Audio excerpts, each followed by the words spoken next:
Hey ho! Our first reader is going to be Jan Steckel. This is her new book of short fiction.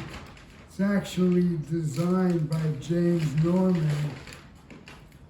And there's James. And there's a tremendous reach to this book. It goes from magical realist autobiography, the Bald Angel, which is very funny, to purely poetry, short story writing, to historical fiction, to also autobiographical. Jan is a pediatrician and worked in the Peace Corps. And I think the stories you're actually going to write are Central American stories. And pick this up, and it goes everywhere. It goes skillfully and in various styles everywhere. Let's give her a warm welcome, Jan Steckel.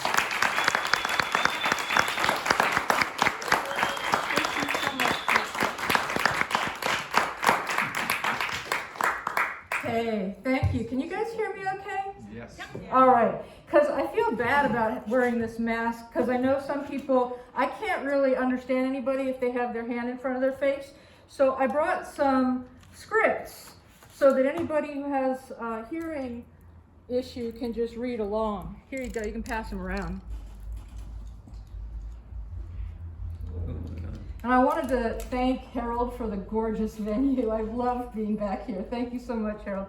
And thank you, Richie, for the very elegant introduction and for reading my work so carefully. I so appreciate it. And thank you, Joyce, for keeping Poetry Flash alive and keeping us going and making this happen. We really appreciate it.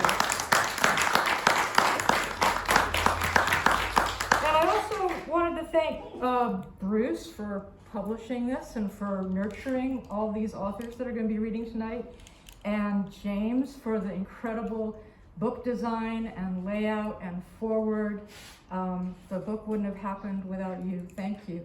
And I'm excited to be reading for the first time in person with James and Andrew both.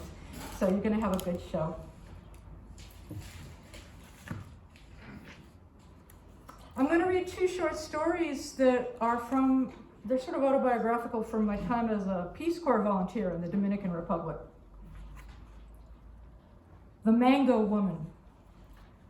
"Stop the guagua," the Peace Corps volunteer called out and elbowed her way out of the bus. Cars had stopped and people were milling around a spot in the right-hand lane. She saw a motorcycle tipped over and someone on the ground in what looked like a pool of motor oil. It wasn't oil, but blood. The man's left leg had been severed at the hip. The artery seemed to pulse faintly, then stopped as she watched. She knelt in the spreading pool and put her fingers to the man's neck as she had learned in her CPR course. His light eyes, surprising in his dark face, seemed to gaze into hers until she realized they weren't blinking. He was warm, but she could find no pulse. "Muerto," said the men around her, "dead."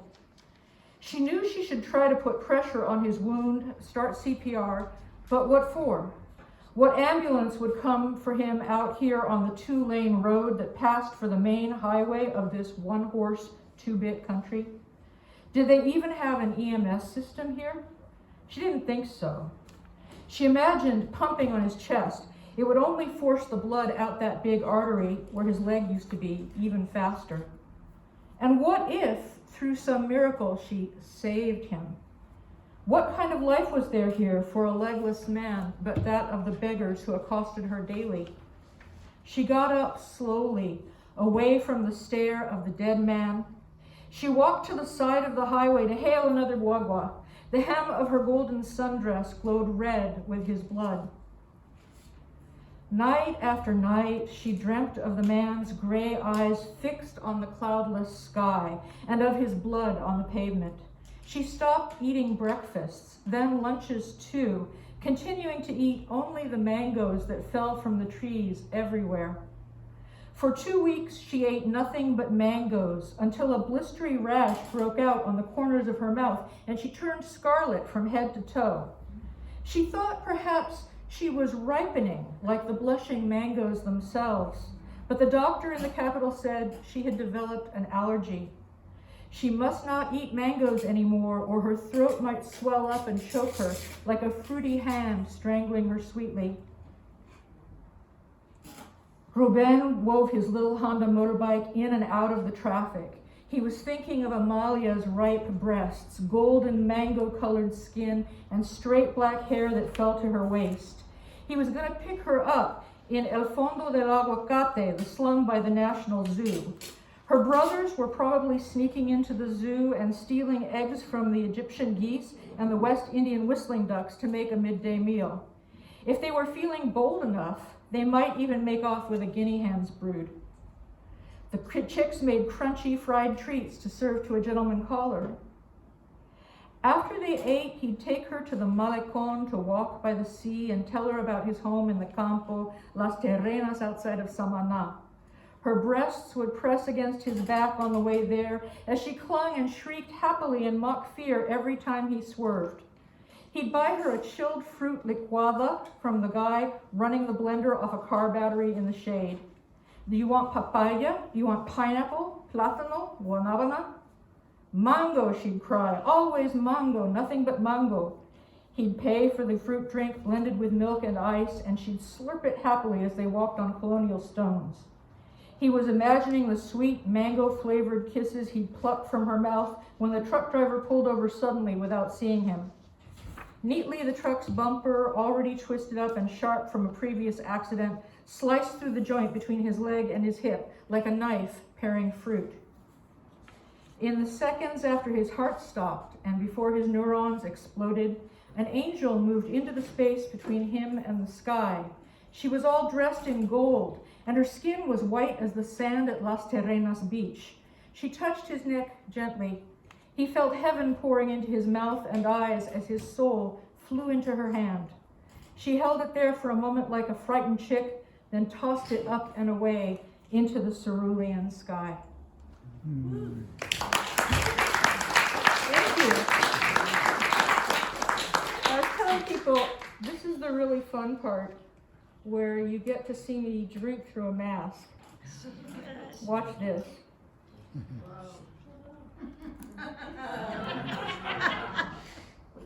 Okay, end of comic relief.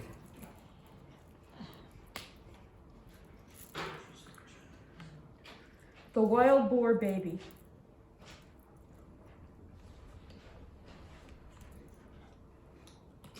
Down the streets of the town of Samaná in the Dominican Republic, boys like acolytes chanted, "Mani, mani," peanuts, peanuts, and swung sterno cans glowing holy orange to keep the peanuts warm.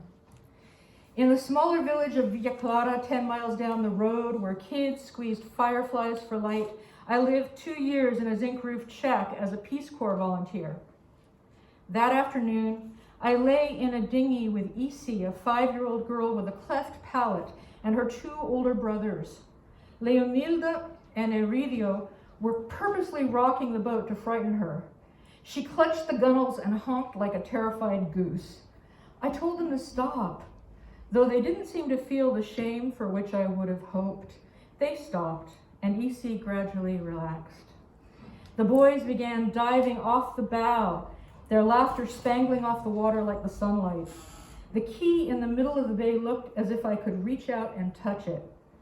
As I lay in the now gently rocking boat between the sky and the transparent water, watching the boys dive like otters and Isi grinning in the stern, I felt that for this moment, I was utterly, completely, and perfectly happy. Later that day, in a house downhill from mine, a father whipped his 5-year-old son, Moreno, with a belt for having hit a girl.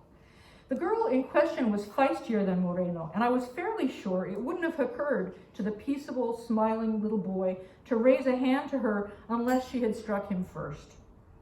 I could hear Moreno's hoarse cries, and it took all my self-control not to run out of my house and try to stop the beating. I told myself that the father was correcting the little boy as he had been corrected as a child. I told myself to be culturally sensitive and to stay put. My nails were digging into my palms. Juana, Rosa was standing in the doorway. There is a baby dying on the other side of the river. You must come right away. I waded with her across the muddy river to the dwelling on stilts where Benita and her husband lived with their 10 children. It was no larger than the 2-roomed cube I lived in myself. Once, during my training in one of the slums of the island republic's capital, an epidemic of measles had hit the neighborhood. I was learning to weigh children with a handheld scale along with the other health education volunteers. At the first doorway, I heard a sound and stumbled into a 1-room hovel with a single chair standing in the center of it. In the chair, like a pietà, sat a woman holding a barely conscious child. The child's diarrhea and vomit had covered both his mother and himself.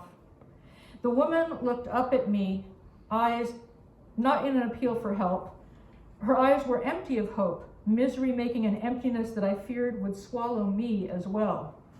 There was nothing to do. I backed out of the hut and walked away, filled with guilt, wanting anything but to go back in and see the woman and her moribund child again. Now the scene replayed itself, but with a protagonist whom I knew. Benita's children often came to my house to draw and to play with my hair, which seemed to them miraculously straight and soft. In the front room of her house, several women were keeping a vigil of the saddest kind. I walked into the back room to find a tiny baby on the bed, eyes rolled up white, chest heaving as he struggled for breath, lips puckered and limbs flaccid with severe dehydration. His forehead was burning, but his arms and legs were icy cold. As I put my arm around Benita's shoulders, she started to cry. With your permission, I said, I would like to take him to the hospital. Take him, she said, the tears spilling down the cliffs of her face. I turned to Rosa, who was some kind of cousin of Benita's, and I asked her if she knew how to ride behind on a motorcycle, not hembra or side saddle, but macho astride. She nodded. She said she'd put on a full skirt with shorts underneath. I told her to meet me with the baby on the road in 5 minutes, and I went to get my extra helmet. When we got to the hospital, Rosa thought for a moment the child was dead, but I took him from her and felt that he was breathing. Holding the child to my chest, I ran into Emergencia and almost straight into Candido, my friend and the head of public health for the town and the surrounding villages. Buscame un médico, I said abruptly, unintentionally using the familiar command form. Find me a doctor. Good morning, he said stiffly in English. I squeezed his shoulder in apology for my rudeness. Se muere el niño, I whispered. The child is dying. A glance at the wizened form in my arms had already told him that. He shot Rosa a look of compassion and led us to Dr. Alvarado's bedroom in the back. Alvarado was smoking. He kept blowing smoke into the baby's face as he examined him. Who let the child get into this condition? He demanded. The doctors always proudly spoke English to me. Alvarado pinched the skin of the baby's stomach, which had lost all its elasticity and did not recoil into place right away as it should have. Dr. Calderon came in and leaned over the bed. He is severely dehydrated, she said. Go to the pharmacy on the corner and buy us 2 butterfly needles, maripositas they're called. Also get an IV duct and a syringe. The hospital had been built with World Health Organization money, but there were no supplies, not even for emergencies. The patients had to buy their own. The doctors were all interns on their obligatory year of national service after university. They were paid so little that they had to live in the hospital call rooms. They pierced him all over, first the backs of his hands, then the feet, then the crown of his head. Finally, they got a line into his groin and started running the fluid into him. The tiny, shriveled body in the bed filled up like a water balloon, expanding into a gurgling baby before my eyes. Everyone around the bed began to cheer, to smile, to clap each other on the shoulders, and to pound my back too, laughing in triumph. Later that night, I ate dinner with Kika, the curandera or healer who lived next door to me. She told me I had missed something about Benita's youngest child. That child will be an idiot, said Kika. Her mother saw a wild boar while she was pregnant and it gave her a susto, a fright. That's why the baby came out looking like a pig. He will never become more than a vegetable, a moron, that child. I stared at the fire. A piece of rotted wood thrown into the flames spewed out a shower of living sparks, winged termites caught in their own holocaust. One of them crawled, still burning, toward my toe. I shoved it back toward its immolated companions. After dinner, I drove the baby's mother side saddle behind me to the hospital. I took her to the children's ward where she kissed and fussed over the infant. Only then did I notice the epicanthal folds of the baby's eyes. Like a palm reader, I opened the baby's loose fist and saw across the palm a single simian crease. Of course. With 10 children to feed, they had been letting the youngest child, whom they knew had Down syndrome, be carried off by diarrhea. Probably the father had insisted, but at the last moment the mother had been unable to go through with it and had sent Rosa to me. Or maybe Rosa had come on her own, and once I was there, the mother had let things take their course, had let me take my course. I, like a hurricane sweeping through, had thought I was the answer to their prayers, the deus ex machina who would save their child. I drove back to Villa Clara and fell asleep with difficulty. It could only have been a few hours later that I was awakened by an ululation, a keening cry that sent me scurrying into my clothes and out my back door. There was Benita, with bare and muddy feet, crying that she had awakened in the hospital to find the child dead in her arms. She had walked the 10 miles back to arrive at the village at dawn. She wanted me to bring her baby's body back to her.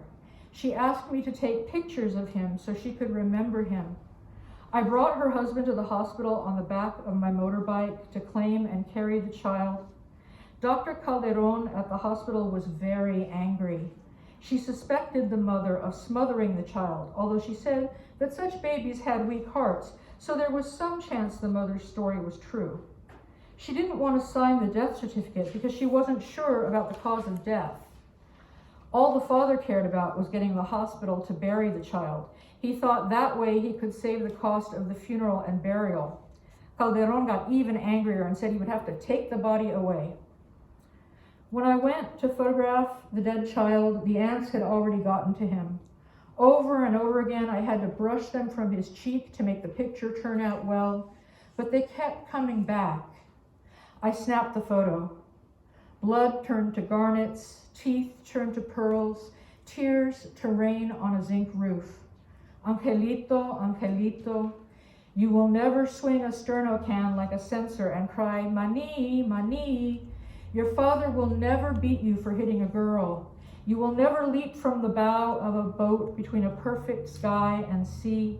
You will never catch a susto from a wild boar crossing your path. You will never grow up to be an idiot. Thank you. I can't wait to hear the other readers, and I'm going to pass around a clipboard with a sign-up sheet in case you want to get on my mailing list for future events. Thank you so much.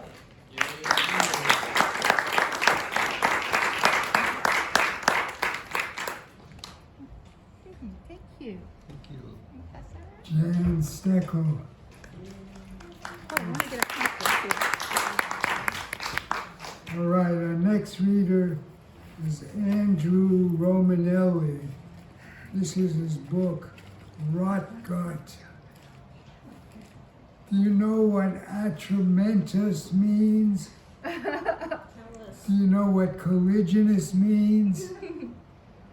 Neither did I until I looked them up, and in Andrew's poems. He's got a complex mind. He's got difficult language that corkscrews to the center of what his poems are about, which is pain. There's pain there. Love is at the center, bisexuality and child abuse. And some of it is very straightforward language. For instance, there's a poem about getting stuck in traffic and you can't get the car started, and behind there's someone leaning on the horn for 10 minutes. The poet jumps out of the car with a baseball bat and smashes the windshield to find out that the man died of a heart attack. He's dead. Oh my gosh. And when he goes back to his car, it's driven away. Hoo-ha. Let me just read you one. As I say, love is at the center of this book. And it's a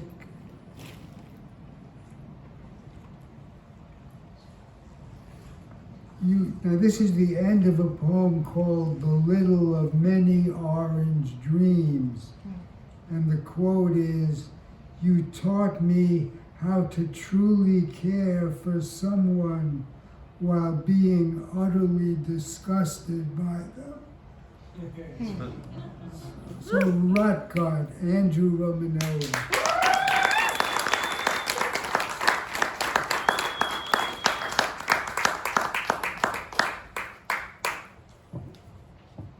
I was not prepared for that introduction. Usually it's like, look at this naked guy. It works in Vegas anyway. All right, let's start here. The night we carried an NYPD sawhorse 5 miles through Manhattan. There was snow, but not enough to keep the bodega men from smoking in front of their stores, short-sleeved, Hell's Kitchen, Cheshire grinned. The streets were emptying. We were the main crazy, me, a skinny McGinney, and you still flickering between Mexican and Dominican. Your plan was that we launch the sawhorse into the windshield of your ex-girlfriend's ride, who was now dating a member of City's Finest. I thought you were in the guys now, I asked. It's not about that. She betrayed the principles, Annie Rome, a nickname born and orphaned in the same night. We stopped by a squad car. Fuck you doing, the Rook asked. Yeah, the patrolman back up there asked us to move it up a ways for him. Said he was gonna walk the dog. Paid us $5 each. My buddy and I here said, sure, we was already going up this way. What was his name, the Rook asked. Shit, I think it was Officer Caruso. You can ask him yourself, he's behind a slice right now. The low-brimmed Lou, riding shotgun, waved us on. All the lights had dressed the sickly gray sky in lavender. The beauty of misdeeds oversees the monoliths, and us lower inaccuracies who dawdle in its dream. You stopped for a Hal's and a quick pick. We should get a cup of hot black, I said. Fuck that, you said. A few miles more and you forget where we're going. You start cursing those Upper West Side pricks who bought us all those drinks, prompting this plan, inking the check with the Mont Blanc saying, yeah, do it.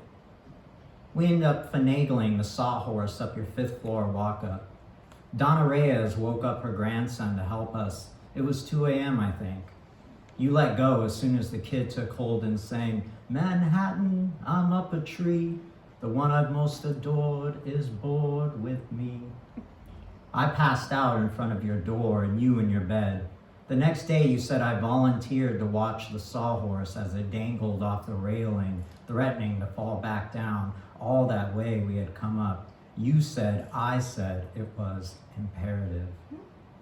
There were 2 wrapped bowls of arroz con habichuelas, a note attached addressed Niños. and then estupido written next to it in different ink, which had to have been the grandson, the poor kid. You roused me with the only foot of yours still wearing a boot. We ate generosity and laughed, and you weren't crying into your ashtray. I gotta get back home, I said. They'll think I've run away again. You took me to the bathroom and shook me a whole minute in front of the mirror. You sent me out, fistful of cash, into a cab off to LaGuardia. And here I am, facing tomorrow, alone with my sorrow, down in the depths on the 90th floor. The stewardess, surely unimpressed, walks off but returns later, gifts me a beer unasked. What do I know? I haven't been back. Why? You're dead. Donna Reyes, too. Grandson is up in Clinton serving a dime. I put money on his books, and he sends me letters addressed as stupido.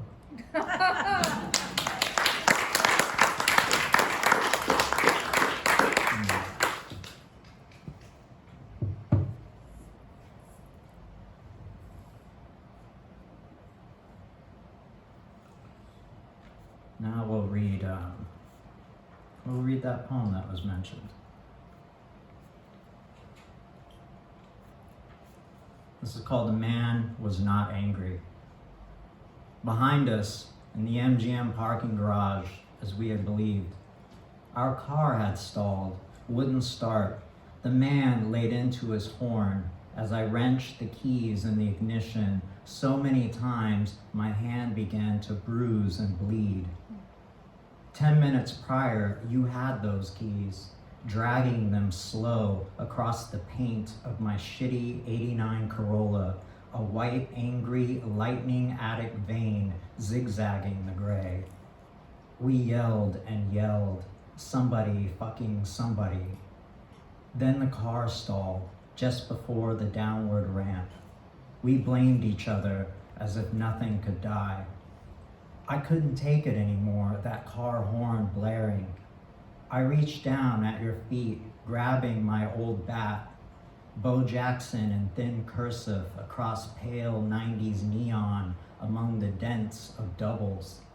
I flew out the door, landed the first swing on his windshield, the second his driver's side window. In the web of glass, I looked for a sign, an opening door, a crowbar reached for, a gun coming out a glove box. Instead, I saw the shine of the top of his bald head, his face laid heavy into the steering wheel. He wasn't mad, the man. He had a heart attack right behind us. When I look back to convey this, you had the car started. You were driving away.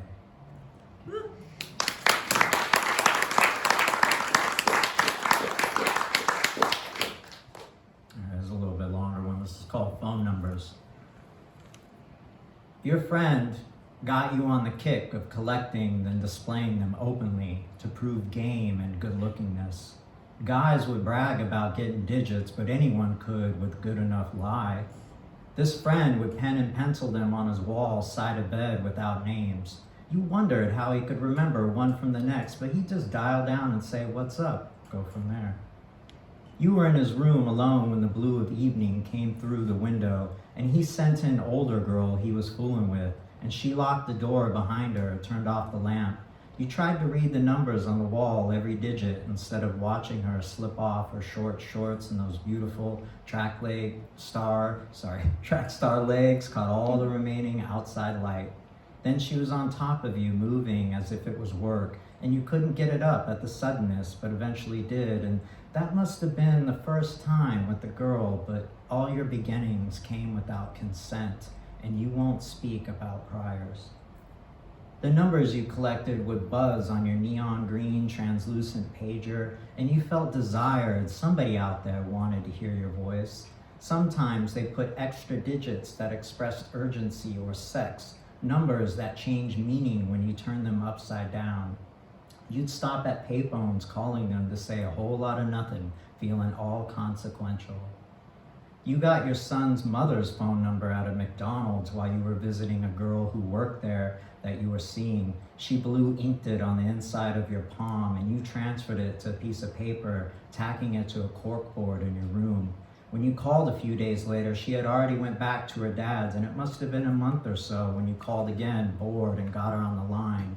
And the two of you turned for days. Parents couldn't keep you apart, then you both became parents yourselves. Now, you come out of the dim spots and the dark nights with the lies of light up and nice each time with new numbers in your phone.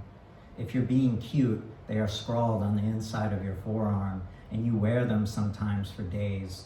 In your phone, you find strange nicknames, some with nonsensical combinations of emojis. Others might reference a bar and intentions like Tiki LSD Man, who you'd run into at one particular spot. After 3 a.m. got the hold, he'd insist you both head to a strip club where he'd snuggle up on one of the girls and buy all your drinks. You get trapped telling each dancer who offered no. You'd say you were just here to drown, and their smiles would poison into disappointment, and some would press harder and offer to just chat, hoping you'd warm to them, but you didn't. You would leave with all the whiskey, depressed, and even the driver who picked you up was upset as you had no thrills to share with bad chicks, legs, grappling, slick poles, or pertly tits that were angelic. All you can do is hang your head and say it was sad. God, it was sad. You're still waiting on the LSD part from Tiki Man. There are nights too where everyone wants to network. They get drunk, gleeful. They see your notebook you've been bleeding in, or the book in your back pocket, and ask you to read something. They tell you amazing ways to make money. They could help you, a collaboration, but you tell them poetry doesn't make any money. They dumb punch their number into your phone anyway. Then there are people who know better, like the drunk vet who writes country songs and has earned him a solid living when he's not pissing it away. He wants to read anything and everything you got, and he tells you it's good, but too utopian, your idea of the world, your optimism. He'd kick you a Franklin to help him close up a song or tighten a verse, and you channel all that outlaw country you listen to on ever-told highway stretches. Then he'd kill a bottle of tequila and get mean. Iraq would return, and you'd watch the concealed carry of his hip. He'd fight with bartenders, beat his older girlfriend, and you had to leave it. A sorry, you have the wrong number. You read one girl a poem as you shared a stool and leaned into her ear to make all that surrounded you disappear. Afterwards, she said, "You could do better." It's true, the poem's so bad it was published. She gives you her number, invites you out to theater shows. You drink with her before and after, but you don't press. She thinks you're uninterested because she talks to other guys, but you talk to others too and order new drinks. Being yourself feels like a jammed quarter that won't unfix, no matter how hard the coin return is banged. You send her an edgier poem, the kind she wanted, but you never hear back. It gets published too. You end up in cars, bathroom stalls, alleys, hotel rooms. You wake up somewhere with sequences, the ability to reconnect, but what do you say? It all had meaning in the moment. You, the 9 days wonder with your star in 6-7. Hiking plans missed, breakfast halfway across town tomorrow nights. You become someone else's tomorrow nights. The numbers accumulate, the faces sketch soft, quick in the infinite of minute. In dreams, each they arrive within a single hour at the same bar, and as they fill all the empty spaces, they begin talking to each other, but not about you. In the wake-up, you are more alone than ever. There's a text that says, "Come home, I love you." But you see the hour it was sent, realize it was not meant for you. What home? No home. Please check the number and dial again. 20-some years later, when friend that got you on the kick finds you through a series of wrong numbers, successes by a message on an answering machine, your mother's landline, you do not call him back, instead you text. You, this whole life forward, you wonder what the past could want. You catch up on the phone on those who have died. He says he hears you write. He's doing music. His family asks about you. They all moved. There are plans, but the way to connect him keeps changing. Then the messages just stop. All numbers cease to be in service eventually. you go back out and get you some more.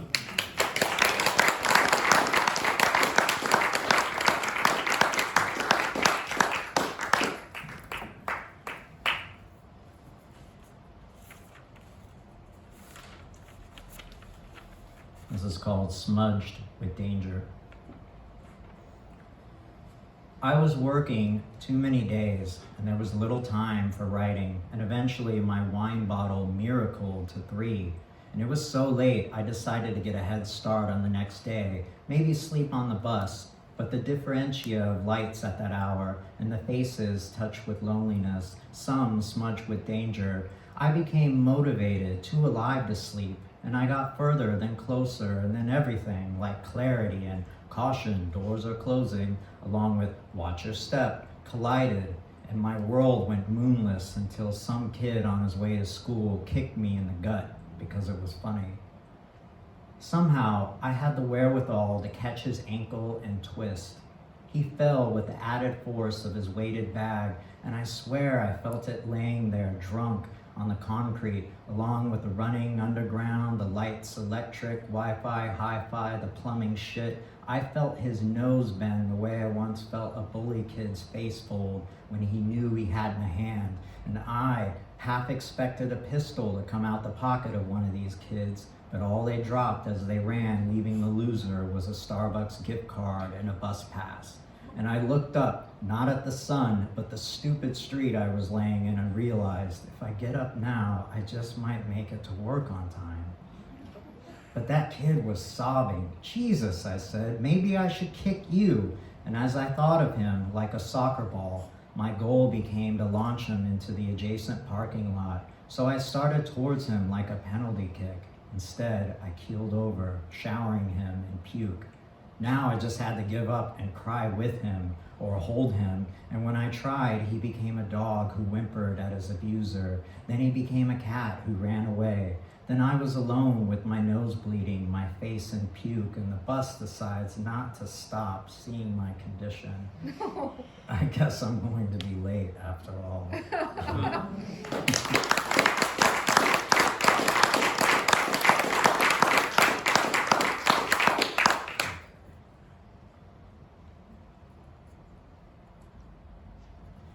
Here's my last one.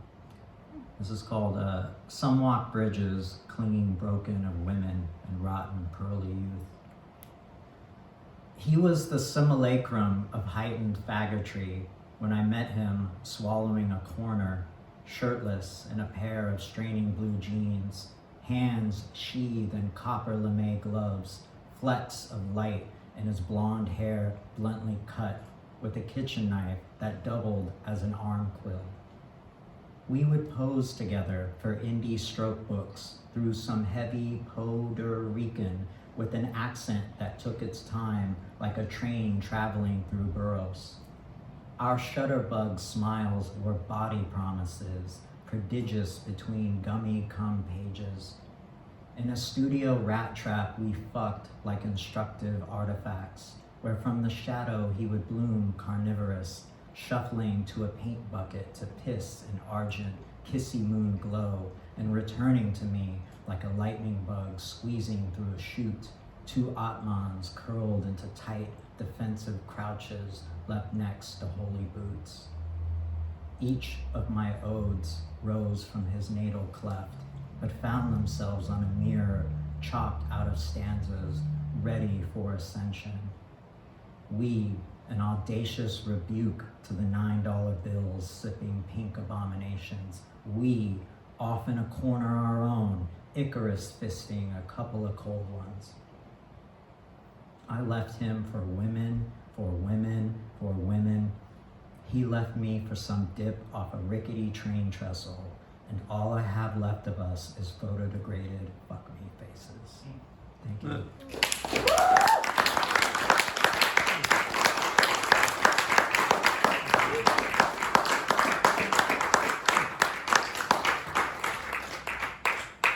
Andrew Romanelli.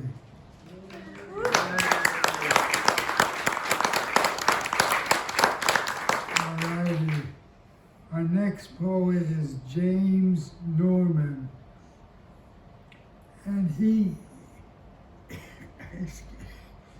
excuse me, he's easy to ride with. He's got a kinetic flow to his writing. I'm sorry, I'm just choking to death. Like some water? No, I'm okay. He's got a kinetic, flowing style, but there's pain in it, there's pain. It's the push and pull of life.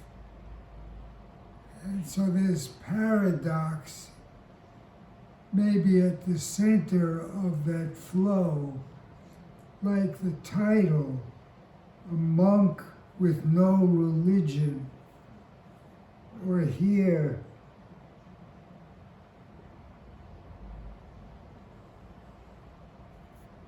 pack a heart in enough styrofoam and it doesn't break, but no one can hear it either.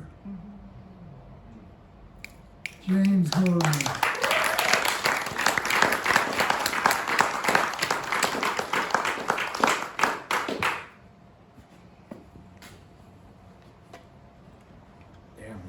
Y'all are too kind. I'm just filling the space between the others. I like to write poems about stories. This first one's a story. It's called The Lost Gospel of Barabbas. Quick! This guy just ran his motorcycle off the road. I think he needs help. I was buying a coffee, but now I'm preparing myself to give CPR as I step outside into the sun. A crowd has gathered, and a man is stumbling in the middle of the road, helmet still on. He seems to remember something and takes off into the forest. The bike is crooked in an embankment, smoking, and the sun isn't smiling down. No one is smiling. Instead, it's a crowd full of people holding cell phones to their ears against the commotion, when suddenly the sirens herald the cruiser as it whips around the corner. This is not the cautious handling of concern, but of rage. The sun lifts off the windshield a moment as it scans down the road, and the scowl is apparent. The cruiser stops. Words are exchanged through the window before the cruiser screeches up the junction 100 feet, stops again across both lanes. The cop takes off running. No CPR, or at least not yet, but more sirens form the Greek chorus. Later, I'm at the bank, waiting for my turn to hand over money. A guy walks up to the teller and he's already twitching, but it's not nerves. It's chemical. He pulls 2 smaller bags out of a junky old laptop case. 2 wads of cash cascade out of those onto the counter.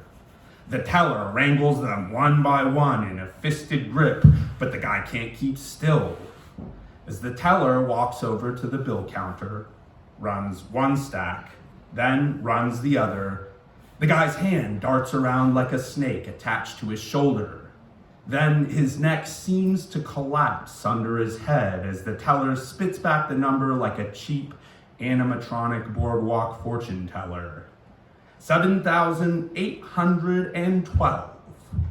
In what must be very small bills, considering the mounds they came from. No, that can't be right. That's not what Eddie said. Well, I don't know any Eddies, but he saw me run it through the machine. I guess I could run it again, but it's not going to change. I start chuckling to myself, but then hold on to it like a sneeze, realizing I am the only one. Everybody else is just standing there, pretending like none of the others even exist. I finally get to another teller to make a sizable deposit of my own into someone else's account. There isn't a steady price on freedom, but you can buy your way out of debt. The teller is nice and apologizes when she needs my social for the transaction. Sorry, we see everything out here. Human trafficking, money laundering, but it's not really fair to all the normal people out trying to live their lives. There's no such thing I start to say, but then think better. Walk out smiling like a man who's had a burden lifted, and as I pass the meth head with the bad arithmetic, I can distinctly hear him saying, just run it one more time. 3 is my lucky number. If only he were a CEO somewhere, they would rave about his tenacity. Final part, sorry. There is a secret layer of troubles that most of us will never know, hiding beneath the rent and the car note, all the bad dates. Most days I have the space to watch the slow process of lizards mating. I listen to the birds without the slightest curiosity about their scientific names or even the common ones. They're just songs to me, and there's already plenty of bad poetry in their honor.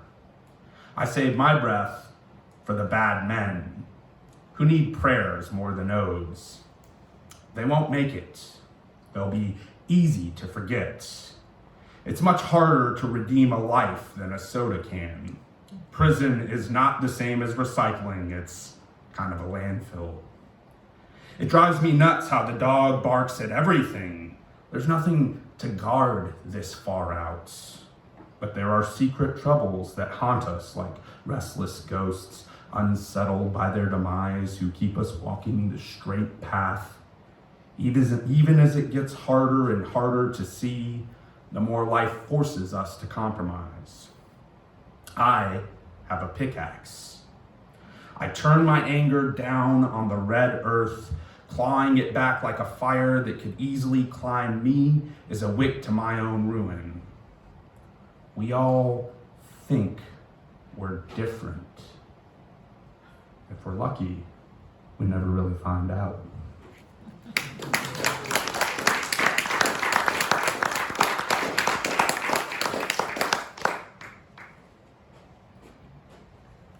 This one's called Without Fame, I'm More Myself.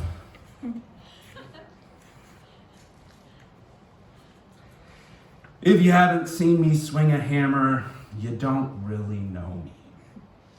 Poetry is fine for filling space between workdays, but there is a grace in action that even the best words fall short of. The heron in loping flight through the dusky maw of the lagoon is more than just an idea or an image put here to amuse us.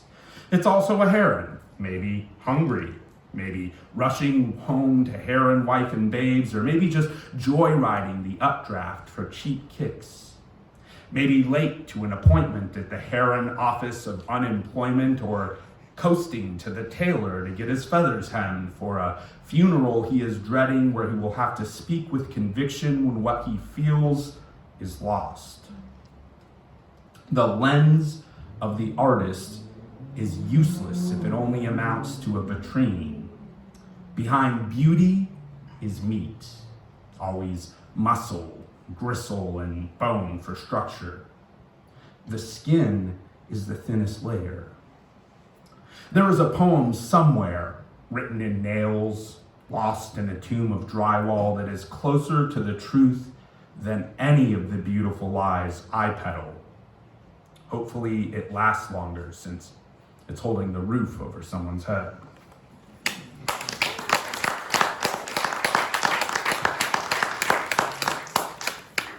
This is about an old friend, back when I used to farm in Humboldt.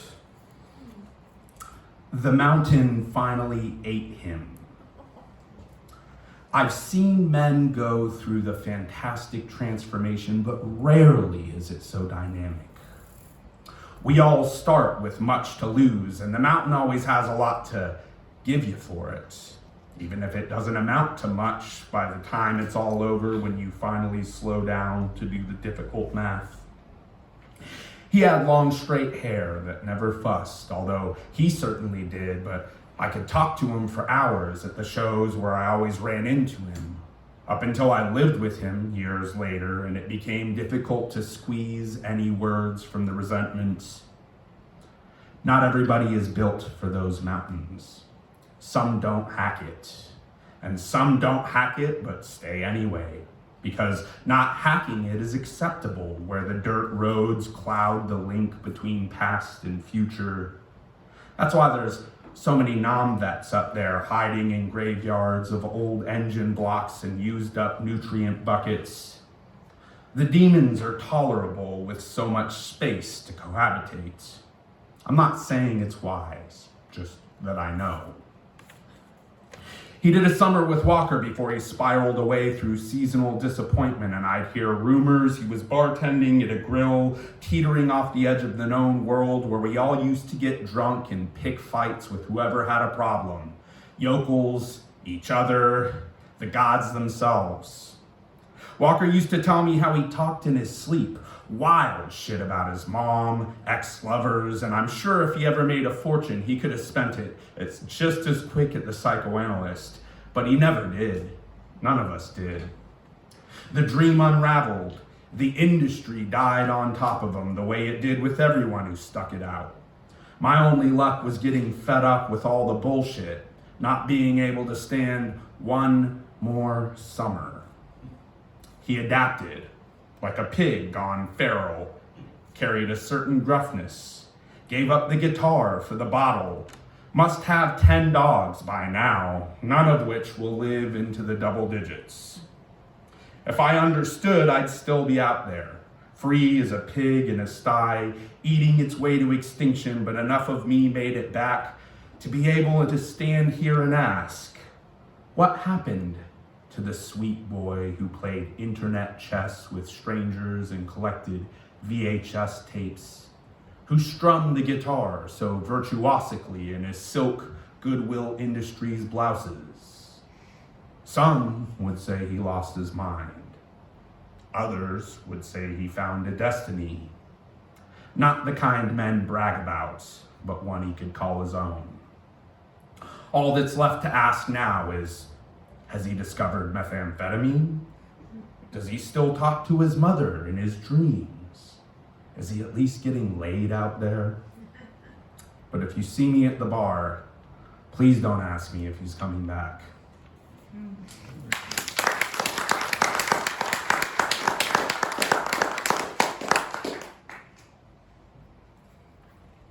This is called Fat America. And I got one more after that, and I'll be out of your hair.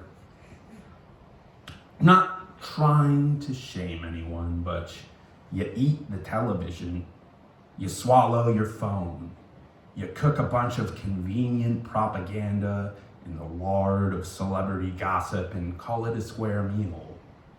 You sit with the spoon hanging out of your mouth and suck off the silver plating while you gnaw steel bridges, city grids, all those empty calories of pasture from behind steering wheels, and dump the gas out the sauce pot like you were chewing on sand instead.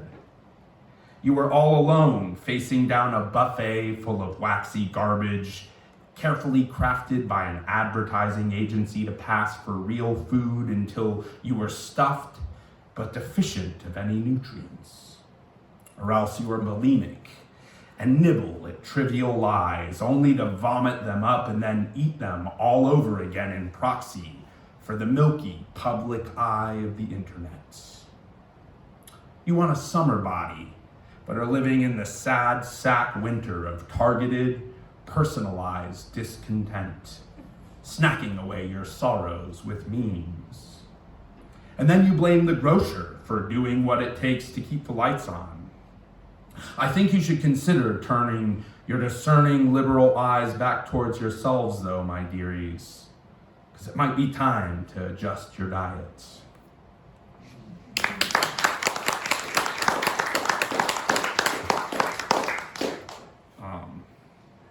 This beautiful chapbook was done by this woman in Manchester, I think, England.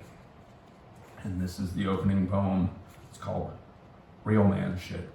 And this is called Family Heirloom. There are rough edges, sharp to the touch, a byproduct of shaping the wood against your will, which is never refined enough. My father's voice digging into my mother's compromise. When she was young, her classmates sometimes said rude things. Later, cocky men wearing the musk of newsprint tried to break her to the bridle, but she had more patience than they had will. My father talked about killing a man on several occasions during my childhood, and I believe he would have, if only for my mother's sake. On one such occasion, that man was me, a wisp of manhood looking for an open window to announce itself to the world. He did not have to shoot me. My mother drove me to an inpatient program, committed against my will but within my consent. They didn't take me. There was nothing wrong with me but him. I have never been afraid of the violence that comes from the outside, with all this violence repressed and compacted, internalized. It's simply a family heirloom. My grandfather never even told my dad he loved him. It was an argument they dragged out to his funeral, which my father didn't attend, and of course, I never blamed him for that. How do we not repeat the pattern? They say there's only one way to put together a puzzle, up until your life depends on there being more than one path. The machine grinds wood down to will through violence. Then, the rough edge of the sandpaper softens the sharp edge where the surface terminates. No more machines, no more will necessary. Patience, compromise. You have to feel it in your palm. The fingers know. The heart knows. We must know somehow as well. My dad occasionally talked about killing a man. Instead, he finally killed a child, made a man out of that. I am that man. He was also that man. So what is love between us men? It isn't a form of knowledge, but perhaps it can be a form of acceptance. I accept the child in both of us. Abandoned waifs paying rent on their masculinity in a pain with no proper outlet. The broken puzzle of masculine love would settle for one path, a place where any piece fits. I can feel it in my palms, how roughness can soften sharp edges, until generations later it's polished just by the handling of bare hands. The slow erosion of consistent, gentle touch. Canyons are a tedious process, requiring the intimacy of water. The sky's tears tell a story in the stone. That story is forgiveness. The sky's tears wash a mountain clean down to the bone, the way men love men. By the time the stones are smooth, who will even remember how we got here, where they came from, who carved their name as maker? Thank you. Wow.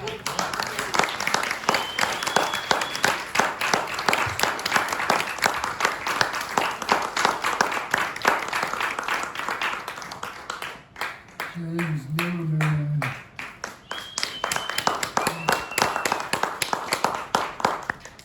Alrighty. Bruce Isaacson, Anthems of the Doomed, which is selected poems really from 2018 to 2023. It's a big stretch of poems. Bruce, it seems to me Bruce is going for the big. He's always reaching to understand the whole shebang. I mean, not in every poem, there are all kinds of specific poems, but he's reaching. The first half of this book is kind of modern dystopic life in America. A son who's failing, and what do you say to him? Family. The second part of the book is a lot of loved, dead people, like Julia, like David. I'm trying to remember many such people. And Bruce is trying to take them in his arms. They be dead, but they're being loved. So that's really what I want to say. The big reach. Bruce Isaacson.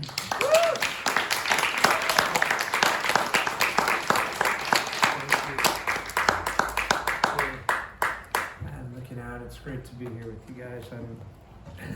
I want to say Zeitgeist Press is, I'm so proud of the things that we've done, and I'm even more proud of the things it's going to do.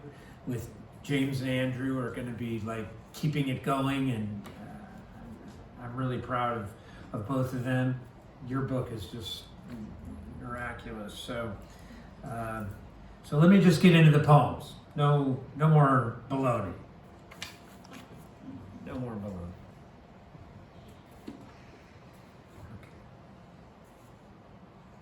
Okay. This one's called "History is a Child Lost in the Forest," and it starts with a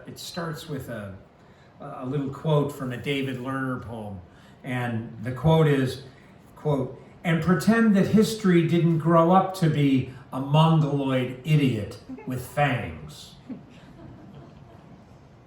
The Holocaust once had us humming with self-righteous certainty that murder, cruelty are the rule that proves something. A poet tells me Native American children still often disappear. Investigations, she says, are half-hearted. She lost a daughter, 7 years old. As she tells me, I feel horror, panic. Think of my daughter. The Holocaust lasted 6 years.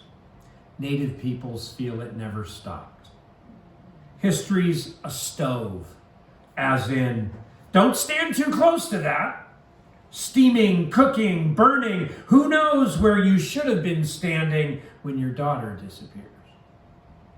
You'd ask yourself why Jews went easy into boxcars, or Tibetans took the philosophical view, or after 5,000 years, tribes were cleared from Florida, then Badlands, then oil fields of Texas. I don't own a single gun.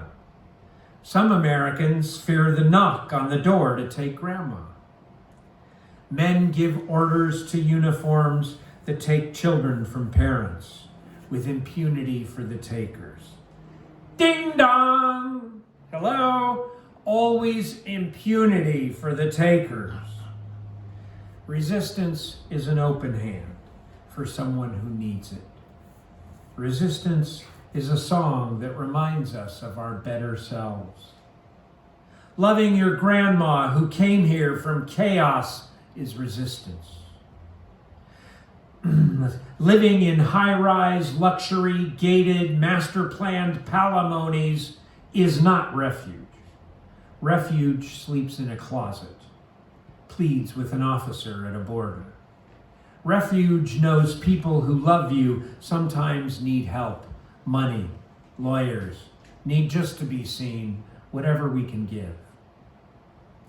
This morning, I drove from the bay to the mountains where my Russian immigrant stepson lives with his wife from Mexico and their 18-month-old boy who loves fire trucks. My son is a one-trick pony. That trick is tech, the right trick for history. So fortune smiles on that family. They gave him some winner slake all survival of the bitterest beliefs for the way up, but now he worries on his wife's Mojave Mexican family, her sister especially. He wants to help her escape extreme poverty. He says the words like they were open sesame, extreme poverty. He paid schools and training and work clothes and visas, but the doors won't open for her. Frustrated, he says it again, now like flipping away a Rubik's Cube as his accent momentarily appears. Extreme poverty. He has a happy family, good income.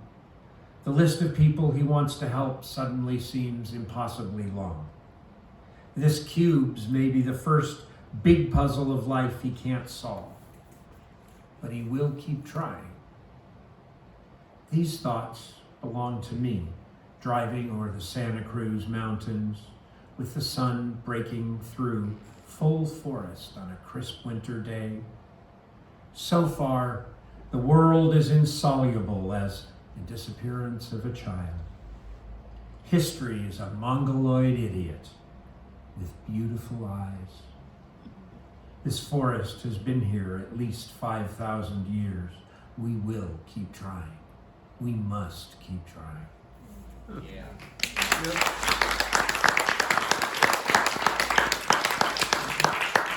I'm going to read this poem. Richie kind of referred to it, and I'm sure it requires a drink of water first. And I want to thank Poetry Flash so much. You guys are so, yay! It's so nice to come down here and see poetry and see friends and people I've known for many years and come to be able to come to a reading in Berkeley. The people who don't do it don't know what a privilege it is, how great it is. This is called On, Always On. You'd all be better off without me. He texted that to me. Bad things happened, he felt sorry. The one who broke his hope wasn't sorry. The police weren't sorry. The school was taught with righteousness, and he feels his life might be over. He is 22 years. Shall I tell him to buck up? Shall I tell him about the cow and the frisbee and the moon? Shall I tell him about the Marx Brothers? Shall I tell him what it feels like to slide off the road at 60 mph and awaken in the hospital with a tube and a gown as open as Golden Gate Park? Shall I tell him the best thing to do when you bum on peyote is to barf? Shall I tell him that love has a price, like a magic egg no one can afford, but we all need the eggs, though a lot of them are spoilt, but in love you just can't tell by the smell. God save us from a lame metaphor of eggs. Shall I tell him a bad joke to make him smile? Shall I tell him it's okay to frown? Shall I tell him that dreams are worth having even when impossible, especially when they hurt, how sadness has the best smile? My boy. Did I tell you when he was 3, he could already rollerblade like a pro, weaving through the crowd at double speed? Did I tell you at 5 he sat in the back seat of my Camry, theorizing what life would be like when he was grown and he had a boy? One day, you realize you've inflicted your dreams on your children like a flu, or a history of failure, or a gene for depression. Quote, they fuck you up, your mom and dad. They may not mean to, but they do.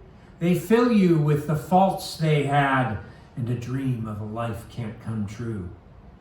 At first, slowly, the dream takes you over like a lawsuit or a drug habit. Later, you see the dream on commercials with beautiful people getting older, commercials for retirement or Viagra. Only then you see how the dream disappointed you and you disappoint the dream, and the two of you go wrestling, rolling down the hillside. The dream wins, stands, roars. Roar! It's Dreamzilla, talking in badly dubbed Japanese. My life is a man in a monster suit, stomping through a black and white movie.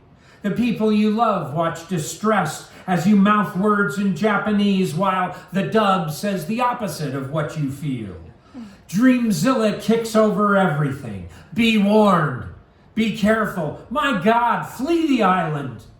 Everyone runs till finally you are alone, with nothing to believe at all, nothing to say, just flashes of anger in traffic, then blankness, loss. At 6, he would read maps from the back seat and give accurate directions where to go. He tested top 2% of college-bound seniors in 7th grade. This is an elegy for someone I've forbidden to die. This is an elegy for a dream.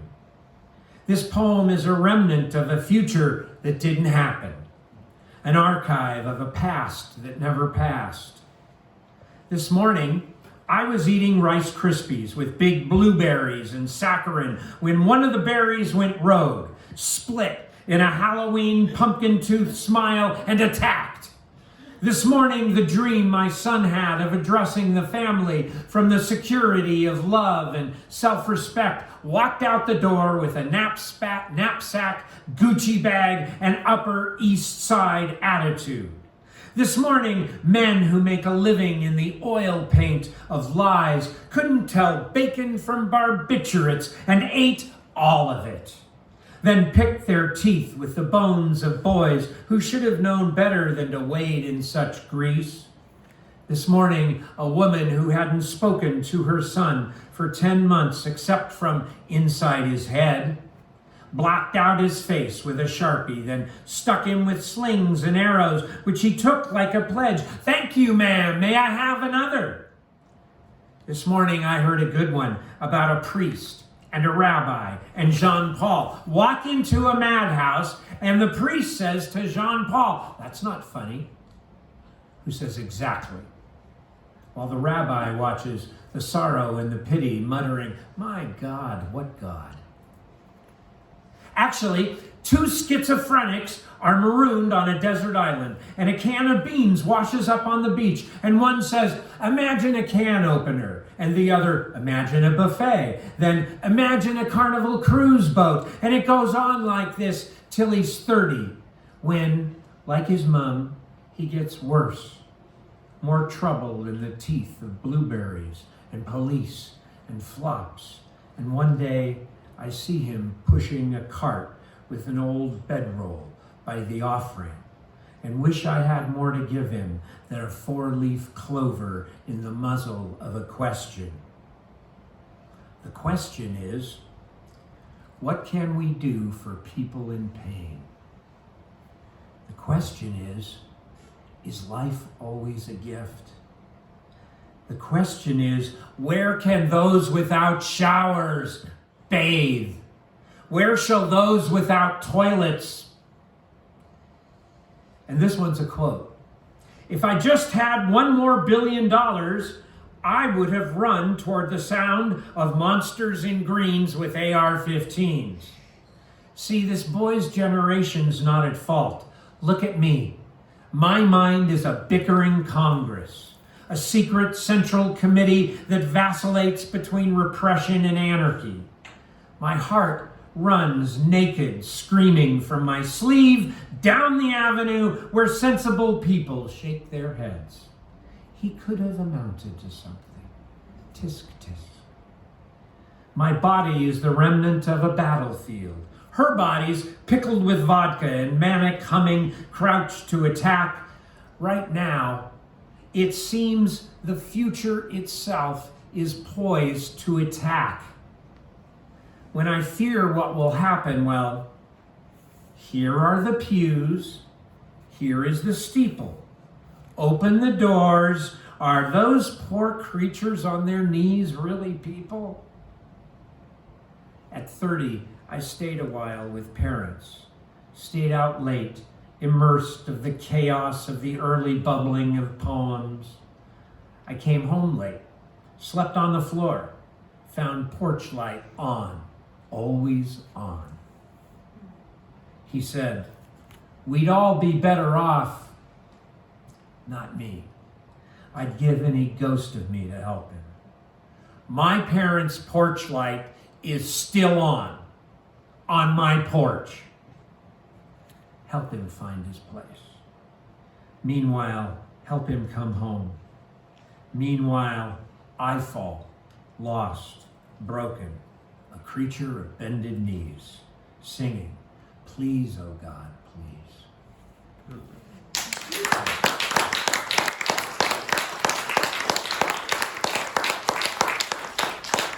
I want to tell you that like, they found the right cocktail of meds for him and stuff, and he just pulled his shit together like you can't believe he's doing great. Yeah. But this poem, huh? Can you share the recipe, please? Yeah, well, be true than that. Okay, so this poem, you know, and I forgot to pull this book out like after everything, and this was done by Between Shadows Press. This is actually a pretty new book, and it's a poem called Heart Blockages, and I'm just going to read 2 sections from it. But in this poem, what happens is, in case you can't tell by the way I always am, I guess I'm the same way all the time. Like everything's like the shits. It's all falling apart. My whole life fell apart, and which you know that's right. So you know, so I went through this period where my life fell apart. My wife moved out. So that's it. I'm leaving. My wife moved out.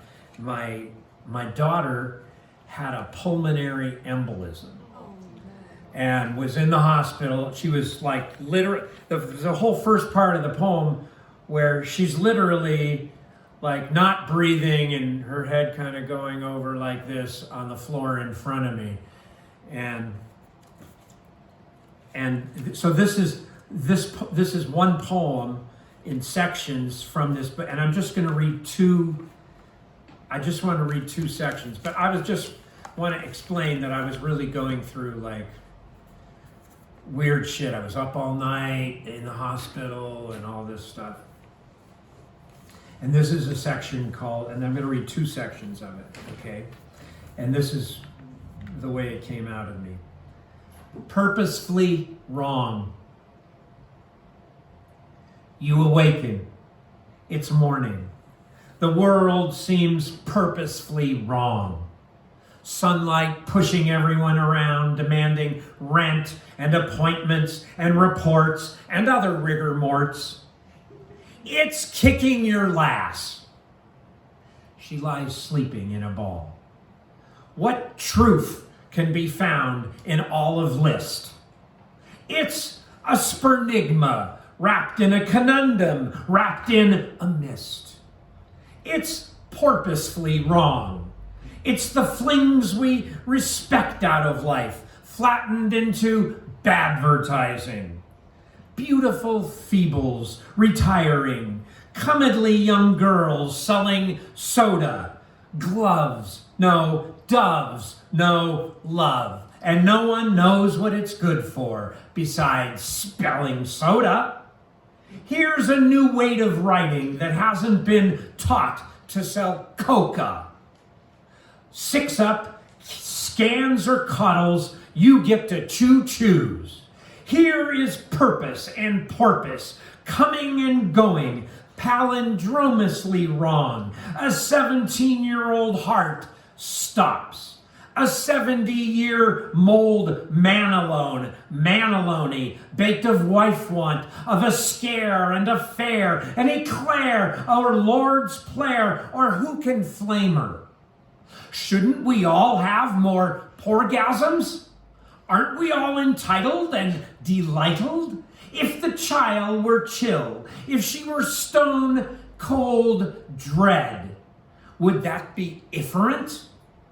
If I went wham, bam, goodbye, fam-a-lam, and never poke to dem again, who'd spare a care? If monsters can come alive, if life can go porpoisely Kong, why not have a good crime? Why not go to Sparis or Istanbul or Babylon or High Himalaya? Why not go somewhere grace? Why get mold in one place? And then this is the last thing. But eventually this is called you get some sleep. This is called Beeling Fetter. Feeling better finally after a shower and a little bit of bleep. Sun is shining, fall has fallen, the temps suddenly relaxed as a nice bath. Yes, I am Beeling Fetter, Dote. No more wrong purpose to concern us. The gods have heard us. The nothing preserved us. No more blood serpents to hurt us. No more medical circus. Balm in Gilead. Today there is loan. Today she's coming home. Coming home. Okay, I think that's it. Thank you so much. It's so great to see all of you.